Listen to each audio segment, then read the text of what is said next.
किसी का व्यक्तिगत मामला है, इस पर कोई टिप्पणी करने की आवश्यकता नहीं है। भारत का संविधान, भारत का लोकतंत्र, अब हो सकता है दम घुट रहा हो तो अब वहां जाके आजादी की सांस ले लेंगे। भाई पहले भी तो वहीं थे, वहां दम घुटा तो यहाँ आए होंगे। अब उनको वापस कुछ पुरानी यादें याद आई होंगी, या उनके साथियों ने कुछ पुरानी यादें याद दिलाने का प्रयास किया होगा, तो वो वापस अपने पुराने घर में लौट गए होंगे। प्रदेश की राजनीति में एक बार फिर बड़ा बदलाव देखने को मिल रहा है। निकाय चुनाव से पहले आदिवासी नेता महेंद्रजीत सिंह मालवीय कांग्रेस में वापसी करने जा रहे हैं, जिसे वागड़ की राजनीति में बड़े उलटफेर के तौर पर देखा जा रहा है। महेंद्रजीत का दांव, हाथ का साथ, मालवीय की घर वापसी, रणनीति सियासी। निकाय के महासंग्राम से पहले दांव। निकाय के महासमर से ठीक पहले कांग्रेस को मानो संजीवनी मिली है।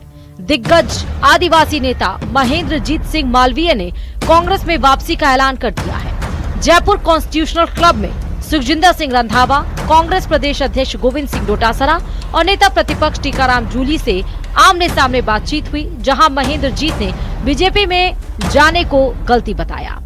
और जनता का अहित नहीं हो, उस हिसाब से मैं जरूर भाजपा में गया, लेकिन वहाँ जाने पर मैंने देखा कि अपना एडजस्टमेंट, अपनी सहमति ठीक ढंग से यहाँ पे नहीं बन सकती है। और इसलिए मैंने अपने मन के अंदर अपने कार्यकर्ताओं से राय लेके तय किया कि कांग्रेस पार्टी में जाना चाहिए, और आज नहीं तो कल कांग्रेस पार्टी का राज अगले टाइम वापस आ रहा है राजस्थान में, इसको कोई नहीं रोक सकता। और इसलिए वापस मैं कांग्रेस में आज मैंने रंधावा जी हमारे AICC के महासचिव, उनकी मौजूदगी, डोटासरा जी हमारे प्रदेश अध्यक्ष जी, जूली जी हमारे CLP, इन सब की मौजूदगी के अंदर मैंने अपनी सहमति व्यक्त कर दी, और आज से ही मैं कांग्रेस का एक सिपाही हूँ।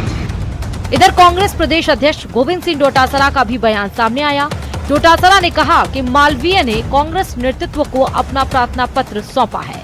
उन्होंने स्वीकार किया है कि बीजेपी ज्वाइन करना बड़ी भूल थी। मैंने गलती की है कांग्रेस छोड़कर, और उन्होंने अपील भी की है, जब PCC प्रेसिडेंट के पास उनकी रिक्वेस्ट कोई आएगी तो प्रदेश कांग्रेस मेरे को भेजेगी, तो उसमें जरूर सुनवाई की जाएगी। और जो अपनी गलती मानता है, तो कांग्रेस ने तो कभी भी गलती मानने वाले को जो कहते हैं कि मैंने उस टाइम गलत किया था, तो उसके ऊपर जरूर कंसिडर करें। हाँ, ये बात सही है कि उन्होंने बीजेपी से इस्तीफा दे दिया, और हमारे पास में लिखित में उन्होंने दिया है कि मेरी गलती हुई, मेरी भूल हो गई, और मैं चला गया, और मैं ऐसी पार्टी में चला गया जहां आदिवासी का नहीं, किसी का सम्मान नहीं है। जलालत की जिंदगी मैंने इतने दिन जी है, इसलिए मैं तो कांग्रेस का सिपाही हूं और कांग्रेस में रहना चाहता हूं। तो निश्चित रूप से पार्टी हाईकमान जो भी निर्णय करेगा उसके साथ हम लोग आगे बढ़ेंगे। जबकि बीजेपी की तरफ से भी बयान सामने आया। बीजेपी नेता ने कहा कि महेंद्रजीत सिंह मालवीय ही बता सकते हैं कि वो कहां एडजस्ट नहीं कर पा रहे थे। ये तो वही बता सकते हैं कि एडजस्टमेंट नहीं हो पा रहा था। ये कहा ना, ये तो वही बता सकते हैं कि कम हो गई किस कारण से। लेकिन MP लड़ाया, आगे देखते गए तो क्योंकि कुछ निर्णय पॉलिटिकली होते हैं, उस पॉलिटिकल निर्णयों में हमारे यहाँ तो साफ सुथरी बात है, नेतृत्व में जो देखे वो ठीक निकल। और अभी भी ऐसे सब विषयों पर नेतृत्व निश्चित रूप से चिंता रखता ही है, आगे भी चिंता रखेगा। समय आने पर सब चीजों का समाधान। दरअसल महेंद्रजीत सिंह मालवीय वागड़ के प्रमुख आदिवासी चेहरा माने जाते हैं। 3.5 दशक से ज्यादा का सियासी अनुभव है। बांसवाड़ा डूंगरपुर में उनका मजबूत जनाधार है और साल 2024 में बीजेपी ज्वाइन कर लोकसभा चुनाव लड़े थे। बीएपी नेता राजकुमार रोड से हार गए थे। ऐसे में उनकी घर वापसी को कांग्रेस के लिए बड़ी राजनीतिक मजबूती के तौर पर देखा जा रहा है। Bureau report, news 18 Rajasthan. Mid day meal घोटाले को लेकर सियासत तेज हो गई है। कांग्रेस नेता गोविंद सिंह डोटासरा इसे राजनीतिक माहौल बनाने की कोशिश बता रहे हैं। आरएलपी सुप्रीमो हनुमान बेनीवाल ने उन्हें घोटाले का मुख्य किरदार बताते हुए मुख्यमंत्री पर बचाने का आरोप लगाया है, जबकि शिक्षा मंत्री मदन दिलावर का कहना है कि मामले की जांच एसीबी कर रही है और कानून के मुताबिक कार्रवाई होगी। मिड डे मील घोटाला 2,500 करोड़ का अगर आप लोकसभा की कार्रवाई देखते हो तो 1 साल पहले मिड डे मील घोटाले को मैंने उठाया था, देखा था कि नहीं आपने?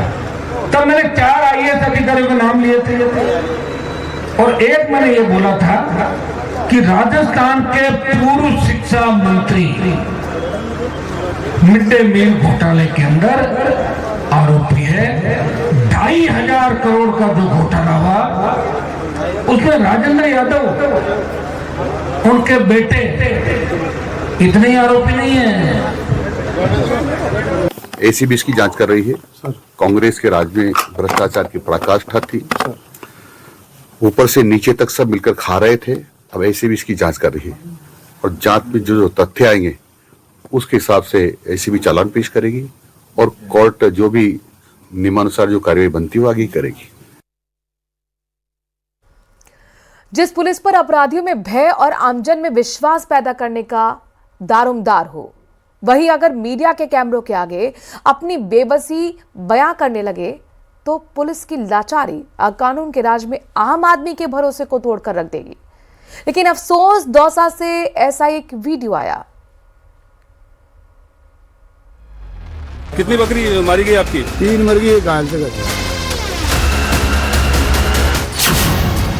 खनन माफिया के सामने पुलिस इंस्पेक्टर लाचार, कानून की हो गई हार,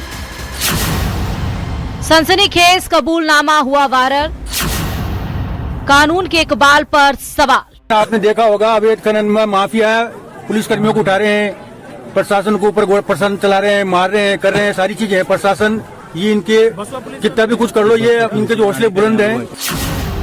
चेहरे पर हताशा और आवाज में बेबसी, ये स्वीकारोक्ति, ये कबूलनामा कानून के उस रखवाले की जुबान से जिसके कंधे पर 3-3 सितारे जगमगा रहे हैं। वायरल वीडियो में थानाधिकारी ये भी कहते सुने जा सकते हैं कि बजरी माफिया के हौसले इतने बुलंद हैं कि वे वाहनों पर नंबर प्लेट नहीं लगाते और घिर जाने पर गांव में आबादी और मकानों के बीच से भागने की कोशिश करने लगते हैं।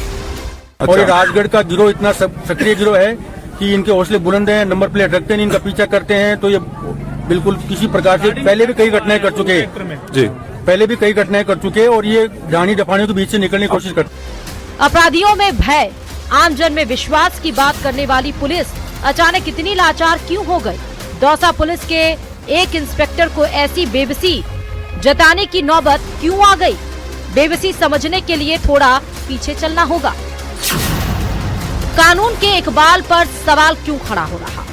दरअसल 9 जनवरी देर शाम दौसा जिले के बसवा थाने में तैनात एक trainee RPS Alwar Sikandra mega highway पर गश्त कर रहे थे। इसी दरमियान उन्हें बसवा की ओर से अवैध बजरी से भरे 3 ट्रैक्टर आते दिखाई दिए।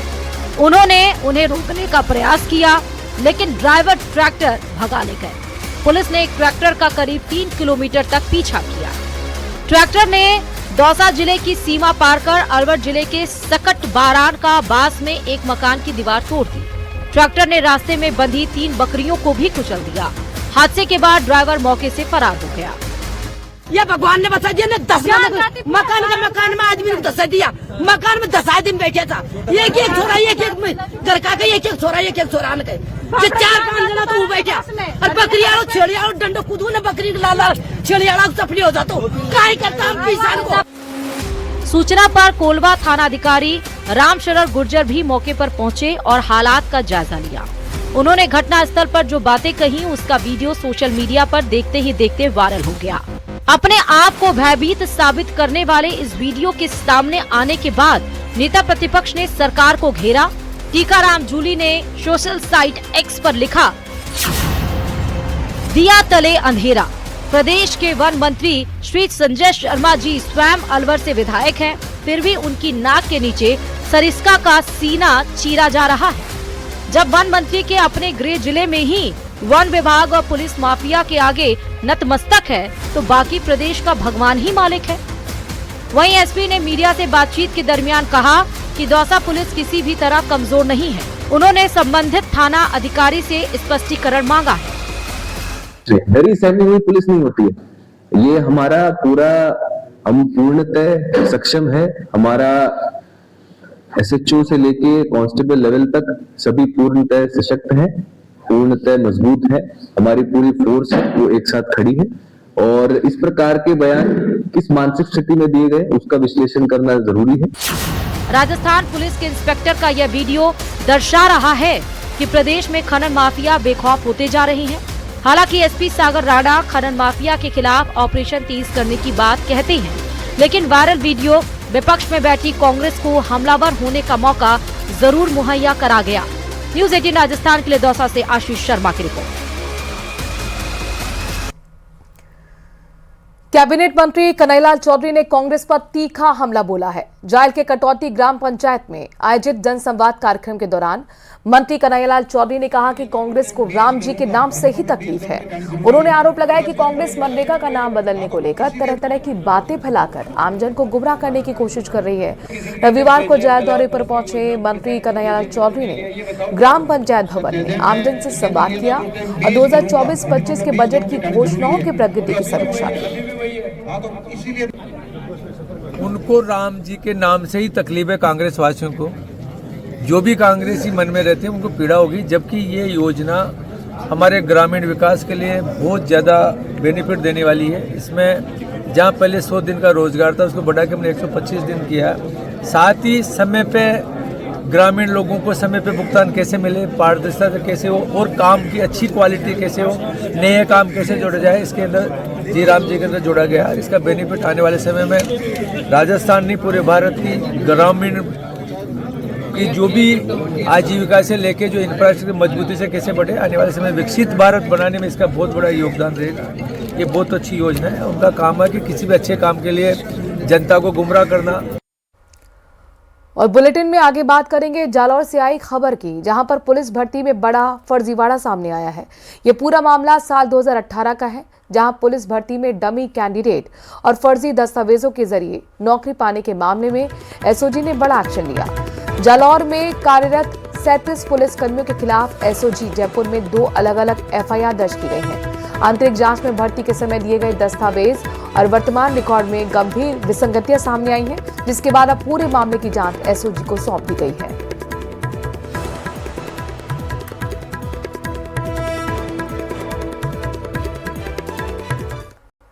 बात मदन राठौर की करते हैं। बीजेपी के प्रदेश अध्यक्ष मदन राठौर दौसा के हिंगोनिया गांव पहुंचे और पौष बड़ा कार्यक्रम में शिरकत की। इस दौरान उन्होंने हिंगोटिया गांव में हनुमान जी के मंदिर में आयोजित पौष बड़ा कार्यक्रम में प्रसादी भी ग्रहण की। इस मौके पर उन्होंने संबोधित करते हुए कहा कि अगर भक्ति भाव के बाद किसी भी कार्य को शुरू किया जाता है तो उसमें सफलता मिलती है, चाहे वो पढ़ाई हो या फिर रोजगार या फिर राजनीति का कोई काम हो। उन्होंने कहा कि हर व्यक्ति को अपने जीवन में संस्कार लेने चाहिए और बड़ों का सम्मान करना चाहिए।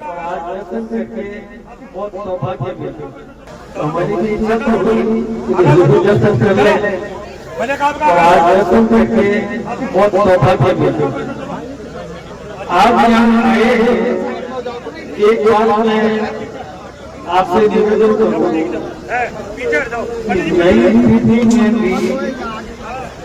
मंदिर के प्रति आस्था पैदा करो। अपन मंदिर में जाते हैं और जब दर्शन करते हैं तो मन में एक आत्मविश्वास पैदा होता है कि भगवान का बालाजी का मुझे आशीर्वाद मिलेगा। भीलवाड़ा के इंदिरा मार्केट में उस वक्त हड़कंप मच गया जब इंदिरा मार्केट एसोसिएशन के दुकानदार और सड़क पर पुराने कपड़े बेचने वाले व्यापारी आमने सामने आ गए। विवाद इतना बड़ा कि दोनों व्यापारिक संगठनों ने इंदिरा मार्केट की मुख्य सड़क पर बैठकर जाम लगा दिया। काफी समय तक यातायात बाधित भी रहा। वाहन चालकों को परेशानी का सामना करना पड़ा। सूचना मिलते ही पुलिस और नगर निगम की टीम मौके पर पहुंच गई। दोनों पक्षों से समझाइश कर मामले को शांत करवाया गया। विगत 2 महीनों से इन पुराने कपड़े बेचने वालों द्वारा हमारे को परेशान किया जा रहा है। दुकानों के आगे आकर दुकानें लगा दी जाती है। व्यापारियों के अंदर दुकान में प्रवेश करने जितनी जगह नहीं रहती है। प्रशासन ने पिछली बार इनको समझौता करा करके जगह दे दी, उसके बावजूद ही आज पुनः यहाँ के बैठे हैं। सुबह इनको इस चीज के लिए अवगत कराया गया है कि आपको जगह दे दी गई है, तो इन्होंने फिर व्यापारियों से गाली गलौज चालू की। हमारी माएँ बर्तन बेच के कपड़ा लेके आती है, वो कपड़े और रुको सही रोज हम दुकान लगाते हैं। इन लोगों ने बोला रोज मत लगाओ, संडे तो लगाने दो हमारे को कम से कम। हम गरीब इंसान कहाँ जाएंगे साहब, ये बताओ। हाँ, आज ये होगा भाई दुकान जैसी लगाई पीछे की दुकान वाला आके कहते हैं भैया दुकान सरका लो, तो दुकान सरका ली। उसके बावजूद ये बोले तुम सारी दुकान हटाओ यहाँ से। बंद दुकानों के आगे लगा रहे हैं। बंद दुकानों के आगे दुकान लग रही है, और जो दुकान वाला कहता है भाई दुकान सरका लो, तो हम सरका के लगा रहे हैं। उसके बावजूद ये लोग नहीं मान रहे। फिर प्रशासन ने हमारे को बोला भाई हम आपको इस तरह जगह दे रहे हैं, तो हमने बोला कोई बात नहीं, आप दे रहे हो जगह तो हम वहाँ लगा लेंगे, कोई बात नहीं।